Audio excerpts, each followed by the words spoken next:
One day, James had to wait at the station till Edward and his train came in. This made him cross. Late again! Edward laughed and James fumed away.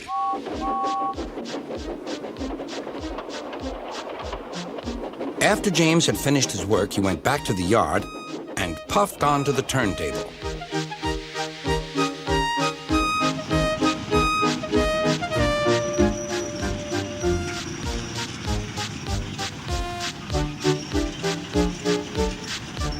He was still feeling very bad-tempered.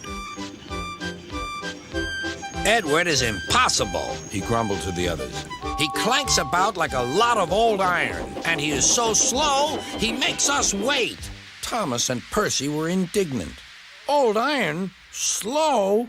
Why, Edward could beat you in a race any day. Really, said James. I should like to see him do it.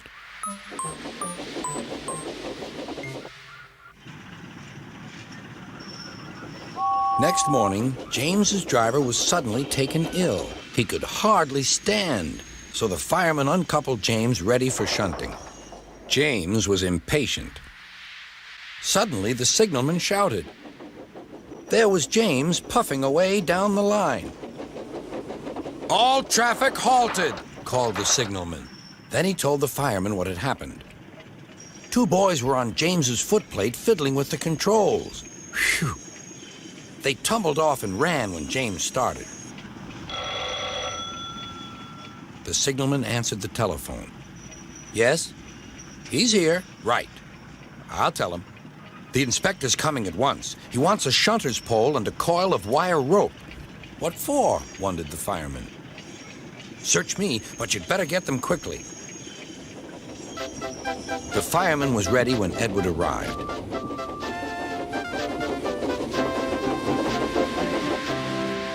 The inspector saw the pole and the rope. Good man, jump in. We'll catch him, puffed Edward. James was laughing.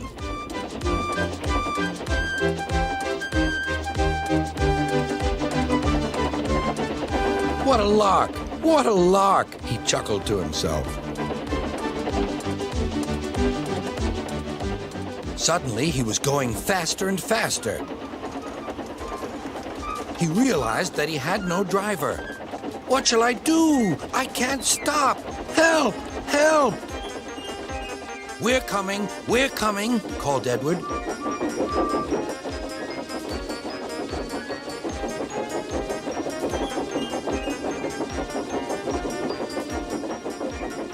Edward was panting up behind with every ounce of steam he had. At last, he caught up with James.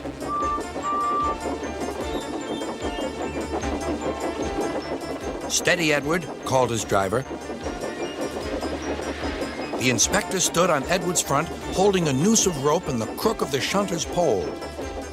He was trying to slip it over James's buffer. The engines swayed and lurched. At last, got him, he shouted. He pulled the noose tight. Gently braking, Edward's driver checked the engine speed, and James's fireman scrambled across and took control. So, the old iron caught you after all, chuckled Edward. I'm sorry, whispered James. Thank you for saving me. You were splendid, Edward. That's all right, replied Edward. The engines arrived at the station side by side. Sir Topham Hatt was waiting. A fine piece of work, he said. James, you can rest and then take your train. I'm proud of you, Edward. You shall go to the works and have your worn parts mended. Oh, thank you, sir, said Edward. It'll be lovely not to clank.